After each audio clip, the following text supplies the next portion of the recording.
We were into images a little differently than the old system. The lighting was a little different. We would try things, and especially I worked with Conrad Hall for 5 years. I was his camera operator for 5 years, and we did some great things, I think.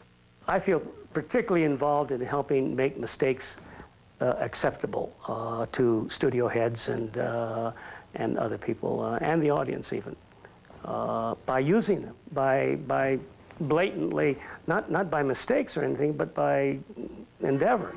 If the light shone in the lens and flared the lens, that was considered a mistake.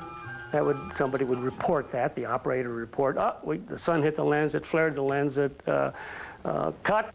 There was never a fear. I mean, I've shot with Conrad where Conrad would use so little light that you'd barely see anything in a room, but you'd see it.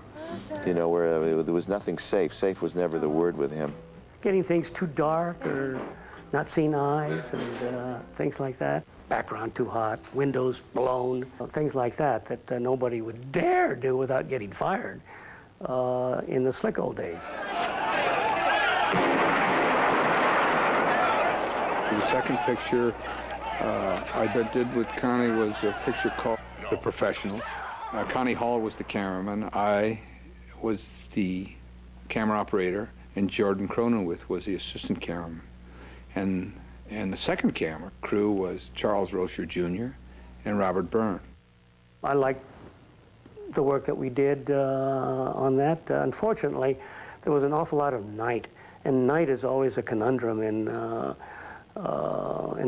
photography, day for night, I mean. Connie was so good at this that we shot night of them escaping from the compound, Ross's compound, and then they jump in a coal cart and take off during the night, and then they make the jump, and then that was shot at like the last part of day and brought down.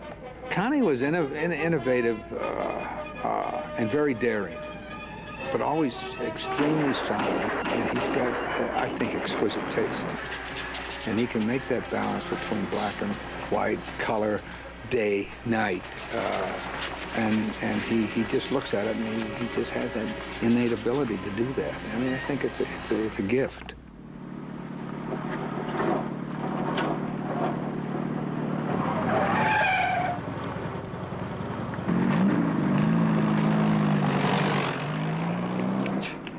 You're a lucky bastard!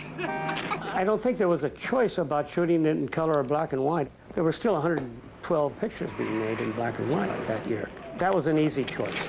Doing it widescreen was a harder choice. When I say pass me a match.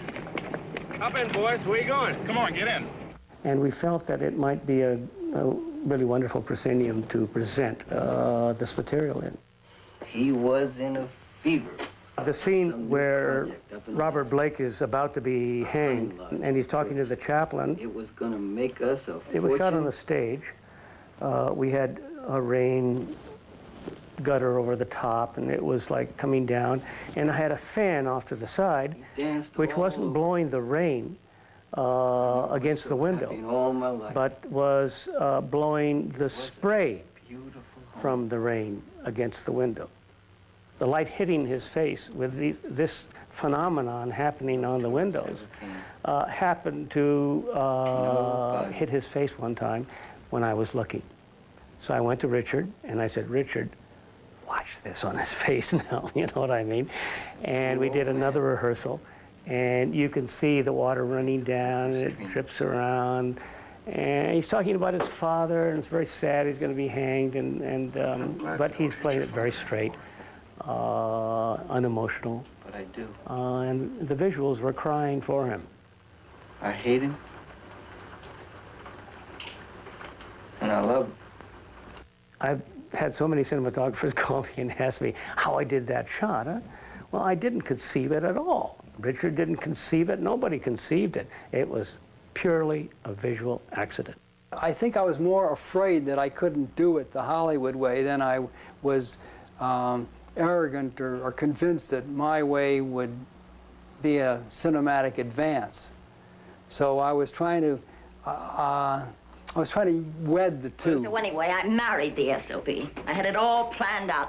First, he'd take over the history department. Then when Daddy retired, he'd take over the whole college, you know? That was the way it was supposed to be. Getting angry, baby, huh?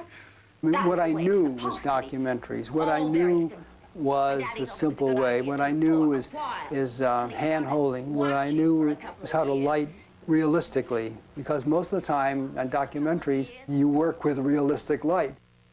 The atmosphere was really different, and I was considered a kid, you know, although I don't know how, what was I, in my 30s, I guess. No, sir, this isn't a novel at all. This is the truth. This really happened. I did help somewhat in my knowledge of film cutting. I did help somewhat in my knowledge of how camera could move, and that also came from my documentary background. I read in Richard Burton's autobiography that he was against me being the cameraman on Virginia Woolf because he was afraid that with my gutsy newsreel type background that I would show the pockmarks on his face and would be unkind to him, and that Elizabeth took my side, and ultimately he was pleased with the results. We were shooting in New England, which somebody at the lab felt was too dark, and there was talk of firing me. A lot of this thing I found out later, fortunately. Then I told him my plan, that I wanted degrees of darkness and degrees of fill light so that when the early morning light came, we would have some subliminal sense of change in time. But there was a lot of heat on that film. I don't think that movies should be made because of the dialogue. I think it should have a good story, but I think the important thing has to be how it is told visually. And you know, dialogue should be like music in a film. You John McCabe? Yeah. Mrs. Miller, I'm from Fairport to see you. Motion pictures were really breaking away from the Hollywood system, and you had the influence of the East Coast. You had the influence of the foreign markets now, and you had directors like Roman Polanski.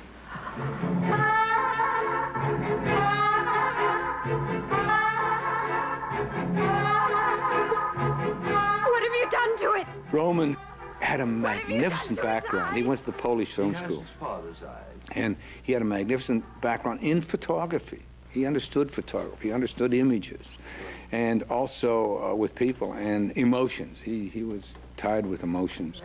I don't let you go to no Dr. Hill nobody ever heard of. The best is what you're gonna have, young lady. What is your telephone, huh? It's in the bedroom. There's a shot in Rosemary's Baby. It says, "Where's the telephone?" And Mia says, "In the bedroom." And Ruth says, "Oh, good," and she exits. Roman says, "Billy, give me a POV of Ruth." And I got him framed perfectly. Beautifully see her on the phone talking. I said, "Okay, Roman, we're ready." And he comes over and he looks, he says, no, Billy, no, Billy, move to the left, and kindly move." And I look through and I see just the back of Ruth Gordon seated on the bed. And you can't see her face or see the telephone. I said, "But you can't see her." He says, "Exactly." I said, "Oh, okay." So now we go to the theater, and 800 people in the theater all go to see around the door jam. That's Roman Polanski.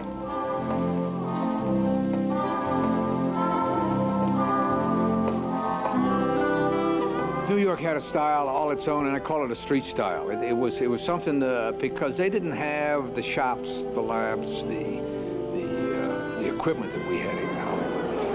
And it developed its own styles. They didn't believe in the fusion. They didn't believe in what they would do in Hollywood when you'd have to shoot a major motion picture star.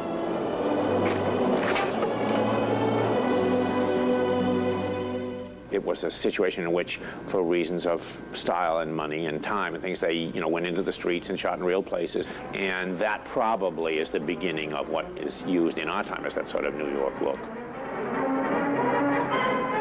Billy Daniels shot a picture called The Naked City.